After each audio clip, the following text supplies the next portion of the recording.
Hello everyone, मैं Dennis Sanghvi आनंद institute Shivganj के YouTube channel पर एक बार फिर से आपका हार्दिक स्वागत करता हूं। लास्ट वीडियो में अपन ने सिलेबस के बारे में, केमिस्ट्री के सिलेबस के बारे में डिस्कस किया था। आज अपन चैप्टर फर्स्ट स्टार्ट करेंगे सॉलिड स्टेट के बारे में। बच्चों, सॉलिड स्टेट के बारे में पढ़ने से पहले मैं आपको एक चीज बता देता हूं। ठोस अवस्था, सॉलिड को अपन हिंदी में बोलते हैं ठोस अवस्था। तो सबसे पहले ठोस वर्ड आया कहां से? तो ठोस वर्ड आया है तो आप जानते हो कि कोई भी पदार्थ होता है, पदार्थ की तीन अवस्था होती है, ठोस, द्रव और गैस। अब आपके दिमाग में आ रहा होगा कि सर पदार्थ किसे कहते हैं? तो आपको यह चीज पता होगी कि पदार्थ जो वस्तु जिसका द्रव्यमान हो, जो स्थान घेरती हो, उसे अपन पदार्थ कहते हैं। तो पदार्थ की परिभाषा आपको समझ में आ गई होगी कि बच्चों जो वस्तु स्थान घेरती है, जिसका द्रव्यमान होता है, उसे अपन पदार्थ कहते हैं। तो पदार्थ को अपन ने तीन भागों में बांटा गया है, ठोस, द्रव और गैस। अब आपको बच्चों पता होगा कि गैस वाला जो पोर्शन है, गैस वाला टॉपिक अपन ने 11th के अंदर पढ़ा था, बॉयल का नियम, चार्ल्स का नियम, अवोगाद्रो का नियम। तो यहां पे अपन 12th के अंदर गैस के अवस्था के बारे में नहीं पढ़कर अपन ठोस और द्रव अवस्था के बारे में पढ़ेंगे। तो बच्चों, छोटी क्लासों में अपन ने ठोस के बारे में पढ़ा था, तो यहां पे अपन ठोस के कुछ सामान्य गुण पढ़ लेते हैं कि ठोस होता क्या है। तो सबसे पहले आपने छोटी क्लास में पढ़ा था कि ठोस जिसका आकार व आयतन निश्चित हो। दूसरे पॉइंट के अंदर सामान्य गुण के अंदर पढ़ते हैं कि ठोस कठोर व असंपीड्य होते हैं। कठोर का मतलब हार्ड और असंपीड्य का मतलब जिसको अपन प्रेशराइज नहीं कर सकते हैं, इनकंप्रेसिबल बोलते हैं। तीसरा पॉइंट, ठोस छोटे छोटे कणों से मिलकर बना होता है। आपको पता होगा कि कोई भी ठोस होगा वो छोटे छोटे, एकदम छोटे छोटे कणों से मिलकर बना होता है। इन छोटे कणों को यहां पर अपन अवयवी कण कहते हैं। ये अवयवी कण परमाणु भी हो सकते हैं, अणु भी हो सकते हैं, आयन भी हो सकते हैं। इसका मतलब ये हुआ बच्चों कि ठोस है वो परमाणुओं से मिलकर भी बना हो सकता है, ठोस अणु से भी मिलकर बना हो सकता है, ठोस आयन से भी मिलकर बना हो सकता है। इसको उन तीनों को शॉर्टकट में अपन अवयवी कण कहेंगे। चौथा पॉइंट मैंने लिखा है कि ठोसों में अवयवी कणों के मध्य दूरी कम होती है। आपको पता है कि ठोस होते हैं, उसमें कण होते हैं, उनके मध्य दूरी बिल्कुल कम होती है। दूरी मतलब अवयवी कण पास पास में होते हैं। अवयवी कण पास पास में होने के कारण इनके बीच में, अवयवी कणों के बीच में आकर्षण बल प्रबल होता है। कौन सा बल प्रबल होता है? आकर्षण बल। तो मैंने पांचवा पॉइंट लिखा है कि इनमें अवयवी कणों के मध्य अंतराण्विक आकर्षण बल प्रबल होता है। तो ये ठोस के बारे में आपको मैंने समझाया कि ठोस के कौन कौन से लक्षण होते हैं। तो एक शॉर्टकट में मैं रिवाइज मारता हूं कि जो जिसका आकार निश्चित हो, जिसका आयतन निश्चित हो, जो कठोर हो, जो असंपीड्य हो, जिसमें अवयवी कणों के मध्य दूरी कम हो, ठोस अवयवी कणों से मिलकर बना होता है। बच्चों, ये अवयवी कण लाइन याद रखना है, ये अवयवी कण आपके लिए नई चीज है। अवयवी कण क्या क्या होता है? तो अवयवी कण का मतलब ठोस परमाणु से भी मिलकर बना हो सकता है, ठोस अणु से भी मिलकर बना हो सकता है, ठोस आयन से भी मिलकर बना हो सकता है। तो इस प्रकार अपन ने ठोसों के सामान्य गुण के बारे में यहां पे पढ़ाया है। अब अपन स्टार्ट करते हैं ठोसों का वर्गीकरण। अब बच्चों, ये वाला जो पोर्शन है ये तो आपने छोटी क्लासों में पढ़ रखा था। अब अपन जो आते हैं ठोसों के वर्गीकरण पे आते हैं कि ठोस कितने प्रकार के होते हैं। तो सबसे पहले ठोसों का वर्गीकरण अपन करेंगे संरचना के आधार पर। संरचना के आधार पर ठोस को दो भागों में बांटा गया है। पहला है क्रिस्टलीय ठोस और दूसरा है अक्रिस्टलीय ठोस। क्रिस्टलीय ठोस किसे कहते हैं? बच्चों, यहां पे मैं आपको एक डायग्राम, दोनों डायग्राम से एक्सप्लेन करूंगा क्रिस्टलीय व अक्रिस्टलीय ठोसों को। यहां पे मैंने एक चीज आपको बताई है कि दोनों डायग्राम बनाया है। एक तो क्रिस्टलीय ठोस का डायग्राम बनाया है और एक अक्रिस्टलीय ठोस का डायग्राम बनाया है। यहां पे आपको दिख रहा होगा कि ये ठोस है, यहां पे ये छोटे छोटे कण आपको दिख रहे हैं। यहां पे मैंने एक कण बड़ा लिया है, एक कण छोटा लिया है। ये अवयवी कण है। इनके बीच में हालांकि मैंने गैप ज्यादा दे रखा है, लेकिन आपको पता होगा कि ठोस में अवयवी कणों के बीच में इतना गैप नहीं होता है क्योंकि इनके बीच में आकर्षण बल प्रबल होता है। मेरे को समझाने के लिए मेरे को यहां पे बताना पड़ा कि एक अवयवी कण बड़ा है, एक अवयवी कण छोटा है। तो आप देख रहे होंगे बड़ा अवयवी कण, फिर छोटे अवयवी कण, बड़े अवयवी कण, फिर छोटे अवयवी कण। मतलब क्रिस्टलीय ठोसों की परिभाषा क्या है? ऐसे ठोस जिसमें अवयवी कणों की नियमित व निश्चित ज्यामिति हो। अवयवी कणों की नियमित का मतलब यह हो गया कि पहले बड़े कण आ रहे हैं, फिर छोटे आ रहे हैं, फिर वापस बड़े आ रहे हैं, फिर वापस छोटे आ रहे हैं, फिर बड़े आ रहे हैं, फिर वापस छोटे आएंगे। जिसमें अवयवी कणों की नियमित और निश्चित ज्यामिति होती है उसे क्रिस्टलीय ठोस कहते हैं। दूसरा है अक्रिस्टलीय ठोस। अक्रिस्टलीय ठोस किसे कहते हैं? जिसमें अवयवी कणों की अनियमित तथा अनिश्चित व्यवस्था हो। जैसे एक ठोस है वो दो प्रकार के कणों से मिलकर बना है। ये बेटा ये दोनों कण हैं, लड़कों ये ध्यान रखना, बच्चों ये ध्यान रखना, ये दोनों कण अवयवी कण परमाणु भी हो सकता है, छोटे बड़े, ये अणु भी हो सकते हैं और ये आयन भी हो सकते हैं। तो आपको यहां पे देख रहा होगा कि इसमें अवयवी कण का कोई ऑर्डर नहीं है, कोई अनियमित अनिश्चित व्यवस्था है। बड़े हैं, छोटे हैं, बड़े हैं, छोटे हैं, सब मिक्स दे रखे हैं। तो क्रिस्टलीय ठोस और अक्रिस्टलीय ठोसों की परिभाषा आपको समझ में आ गई होगी कि जिसमें अवयवी कणों की नियमित और निश्चित ज्यामिति हो उसे तो अपन कहते हैं क्रिस्टलीय ठोस, जिसमें अवयवी कणों की अनियमित और अनिश्चित व्यवस्था होती है उसे कहते हैं अक्रिस्टलीय ठोस। अब बच्चों मैं आपको इसका उदाहरण से समझाता हूं। आपने देखा होगा, एक मेरे हाथ में है कांच, ग्लास जिसको अपन इंग्लिश में बोलते हैं, एक मेरे हाथ में है डायमंड का टुकड़ा। दोनों आपको ठोस दिख रहे हैं, दोनों ठोस दिख रहे हैं, दोनों को मैंने सरफेस पे गिरा दिया, मैंने गिरा दिया उसको, तो आप देखोगे कांच पूरा बिखर जाएगा, जबकि डायमंड है, हीरा है, वो कभी नहीं बिखरेगा। ऐसा क्यों? क्योंकि एक हीरा होता है वो क्रिस्टलीय ठोस होता है। हीरा कौन सा ठोस होता है? क्रिस्टलीय ठोस। जैसे मैंने यहां पे उदाहरण लिखा है, हीरा क्रिस्टलीय ठोस है। ये क्यों नहीं बिखरता हीरा? क्योंकि हीरे में अवयवी कणों की नियमित और निश्चित ज्यामिति होती है, लेकिन कांच में क्रिस्टलीय जो अवयवी कणों की अनियमित तथा अनिश्चित ज्यामिति होती है। इस कारण अक्रिस्टलीय ठोसों को आभासी ठोस भी कहते हैं। होते तो ठोस हैं लेकिन आभासी ठोस भी कहते हैं। तो यहां पे मैंने बच्चों क्रिस्टलीय ठोसों के उदाहरण दिए, हीरा, क्वार्ट्ज, NaCl, KCl, बेंजोइक अम्ल, पोटेशियम नाइट्राइट, जिंक सल्फाइड आदि। और यहां पे मैंने अक्रिस्टलीय ठोसों के उदाहरण दिए, कांच, प्लास्टिक, PVC, सेलोफोन आदि। देखो बच्चों, क्रिस्टलीय और अक्रिस्टलीय ठोस में अंतर ये होता है कि अक्रिस्टलीय ठोस होते हैं वो आभासी ठोस होते हैं, दिखते हैं ठोस की तरह लेकिन एक्चुअल में वो ठोस नहीं होते हैं। ठोस दिखता है ठोस की तरह लेकिन ठोस नहीं होते हैं, इस कारण इनको आभासी ठोस भी कहा जाता है। अब बोर्ड के अंदर एक सिंपल सा क्वेश्चन आता है कि क्या कारण है कि कांच को अतिशीतित द्रव कहा जाता है? कांच है तो ठोस है लेकिन कांच को अतिशीतित द्रव कहा जाता है कि कांच में द्रवों के समान बहने का गुण पाया जाता है। क्यों कहा जाता है? तो आपको उत्तर लिखना है बोर्ड के अंदर कि कांच एक अक्रिस्टलीय ठोस है। कांच कौन सा ठोस है बेटा? अक्रिस्टलीय ठोस है और कांच में द्रवों के समान बहने का गुण पाया जाता है। अब इसका उदाहरण आप पूछोगे सर इसका उदाहरण क्या है? तो इसका उदाहरण बताता हूं कि आपने पुराने मकान देखे होंगे। पुराने मकान के अंदर जो खिड़कियां लगी हुई होती है उसके अंदर जो कांच फिट किया हुआ होता है वो नीचे से कुछ सालों के बाद पैंदे से नीचे से मोटा हो जाता है और बीच से पतला हो जाता है। बीच से क्यों पतला हो जाता है? क्योंकि कांच में द्रवों के समान बहने का गुण पाया जाता है, क्योंकि कांच में अवयवी कणों की कोई व्यवस्था नियमित और निश्चित नहीं होती है। मतलब अवयवी कणों की अनियमित तथा अनिश्चित व्यवस्था होने के कारण ये अक्रिस्टलीय ठोस है, इस कारण इसमें द्रवों के समान बहने का गुण पाया जाता है।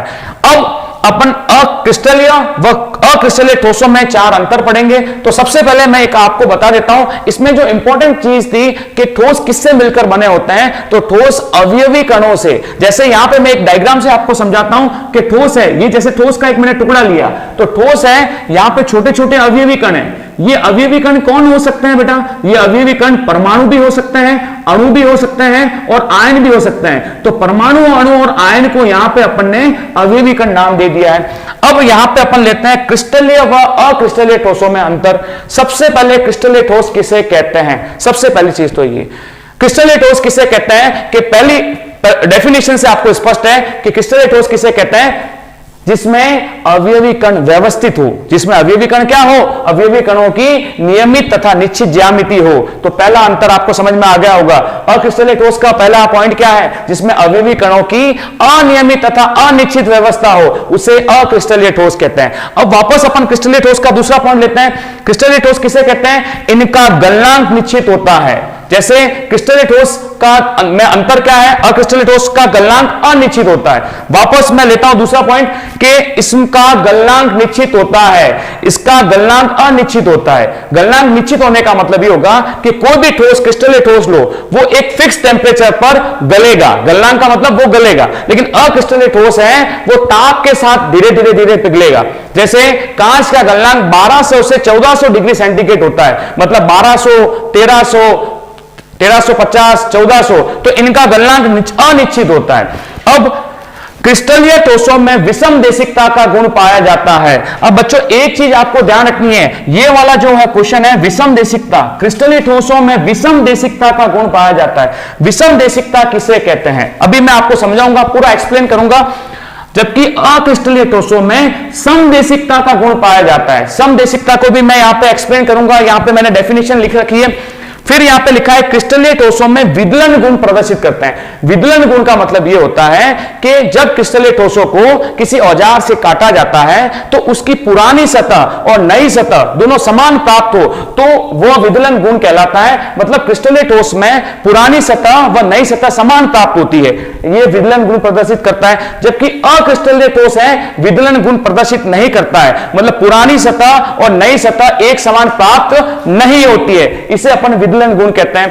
क्रिस्टलीय ठोस होता है वो वास्तविक ठोस होते हैं, एक प्योर ठोस होते हैं, लेकिन अक्रिस्टलीय ठोस है आभासी ठोस होते हैं। आभासी ठोस का मतलब आपको सिंपल सा मैंने एग्जांपल बता दिया कांच का, कि ठोस तो होते हैं लेकिन वो आभासी होते हैं, उनमें द्रवों के समान बहने का गुण पाया जाता है। तो बच्चों ये सारे पॉइंट मैंने आपको बताया, अंतर बताया, लेकिन इसमें जो मेन इंपॉर्टेंट पॉइंट है जो बोर्ड के अंदर आता है कि क्रिस्टलीय ठोस विषमदेशिकता क्या होता है और अक्रिस्टलीय ठोसों में समदेशिकता क्या होता है, इसको यहां पे अपन एक्सप्लेन करेंगे। तो सबसे पहले अपन इधर आ जाते हैं विषमदेशिकता और समदेशिकता। यहां पे मैंने क्वेश्चन लिखा है विषमदेशिकता तथा समदेशिकता से आप क्या समझते हैं। विषमदेशिकता किसे कहते हैं? सबसे पहले बच्चों ध्यान रखना, क्रिस्टलीय ठोसों में अवयवी कणों की नियमित तथा निश्चित व्यवस्था होने के कारण, अवयवी कणों की नियमित तथा निश्चित व्यवस्था होने के कारण क्रिस्टलीय ठोसों के, ये क्रिस्टलीय ठोसों के भौतिक गुणधर्म, कौन से गुणधर्म? भौतिक गुणधर्म कौन कौन से? चालकता, अपवर्तनांक, चालकता और अपवर्तनांक का मान विभिन्न दिशाओं में भिन्न भिन्न प्राप्त होता है। बच्चों ये आपको डेफिनेशन से समझ में नहीं आएगा, अब इसको मैं एग्जांपल से आपको समझाता हूं कि मैंने कैसे इसको आपको समझना है। सबसे पहले मैंने क्या किया, ये चालकता का मतलब तो आपको पता होगा कि जिसके अंदर विद्युत धारा का प्रवाह होता है।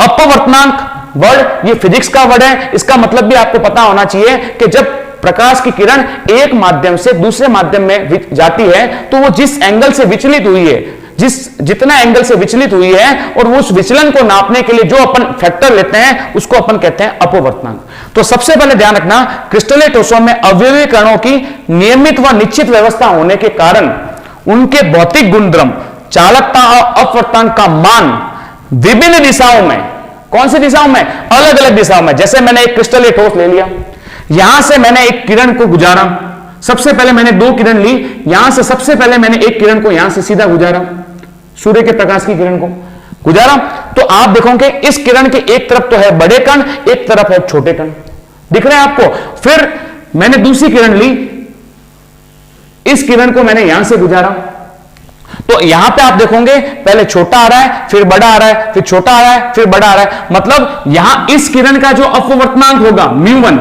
मैंने माना इस किरण का अपवर्तनांक μ1, मैंने माना इस किरण का अपवर्तनांक मैंने माना μ2। क्या आप बताओ क्या μ1 और μ2 इक्वल होंगे? नहीं होंगे। क्यों नहीं होंगे? क्योंकि इस किरण के एक तरफ तो है बड़े कण, एक तरफ है छोटे कण, लेकिन इस किरण में देखो छोटे बड़े छोटे बड़े छोटे बड़े अल्टरनेट आ रहे हैं, तो μ1 इज नॉट इक्वल टू μ2। तो इस गुण को अपन कहते हैं विषमदेशिकता। क्या कहते हैं? विषमदेशिकता। अब आता है समदेशिकता। समदेशिकता किसे कहते हैं? अक्रिस्टलीय ठोसों में, कौन से ठोसों में? अक्रिस्टलीय ठोसों में अवयवी कणों की अनियमित तथा अनिश्चित व्यवस्था होने के कारण, अवयवी कणों की अनियमित तथा अनिश्चित व्यवस्था होने के कारण इनके भौतिक गुणधर्म, किनके भौतिक गुणधर्म? अक्रिस्टलीय ठोसों के भौतिक गुणधर्म अलग अलग दिशाओं में, जैसे एक किरण को यहां से गुजारा, एक किरण को यहां से गुजारा, चाहे आप यहां से गुजारो चाहे यहां से गुजारो, दोनों दिशाओं में अवयवी कण अनियमित और अनिश्चित है। दोनों दिशाओं में जो अपवर्तनांक होगा μ1 और μ2, अपवर्तनांक को मैंने μ1 और μ2 से समझाया है, दोनों दिशाओं में जो अपवर्तनांक होगा वो समान प्राप्त होगा, क्योंकि इस किरण के एक तरफ और दूसरी तरफ अव्यवस्थित कण है और इस किरण के भी एक तरफ और दूसरी तरफ अव्यवस्थित कण है, तो इसके कारण इसका अपवर्तनांक समान प्राप्त होगा। तो जब समान प्राप्त होता है उसको अपन बोलते हैं समदेशिकता। मतलब अक्रिस्टलीय ठोस में कौन सा गुण पाया जाता है? अक्रिस्टलीय ठोसों में समदेशिकता का गुण पाया जाता है, जबकि क्रिस्टलीय ठोसों में विषमदेशिकता का गुण पाया जाता है। तो बच्चों वापस मैं एक बार शॉर्टकट में रिवाइज कर रहा हूं। सबसे पहले समझना कि विषमदेशिकता किसे कहते हैं। क्रिस्टलीय ठोसों में अवयवी कणों की, किसकी बेटा?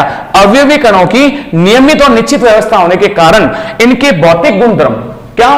भौतिक गुणधर्म कौन कौन से चालकता अपवर्तनांक का मान विभिन्न दिशा में, विभिन्न दिशा का मतलब पहले मैंने सीधी दिशा ली फिर तिरछी दिशा ली, विभिन्न दिशा में भिन्न भिन्न प्राप्त होता है। भिन्न भिन्न का मतलब क्या कि इस दिशा में अपवर्तनांक अलग आएगा, इस दिशा में अपवर्तनांक अलग आएगा, क्योंकि इस किरण के एक तरफ बड़े कण है छोटे कण है, इस किरण में एक बड़े कण छोटे कण अल्टरनेटिव है। तो इस कारण विषम, इस क्रिस्टलीय ठोसों में विषम देशिकता का गुण पाया जाता है, जबकि अक्रिस्टलीय ठोसों में सम देशिकता का गुण पाया जाता है। तो यहां पे मैंने 3 क्वेश्चन लिखे बच्चों कि ठोस कठोर क्यों होते हैं। सबसे पहली चीज तो ये, इन तीनों क्वेश्चन को आपको पहले तैयार करना है। ये पूरा समरी मैं बता रहा हूं, ठोस कठोर क्यों होते हैं। तो आप बोलोगे कि ठोसों में अवयवी कण के मध्य जो आकर्षण बल होता है वो प्रबल होता है। अवयवी कणों के मध्य आकर्षण बल प्रबल होने के कारण वे कठोर होते हैं। दूसरा, कांच को अतिशीतल द्रव क्यों कहा जाता है। दूसरे का उत्तर क्या लिखोगे आप कि कांच एक अक्रिस्टलीय ठोस है।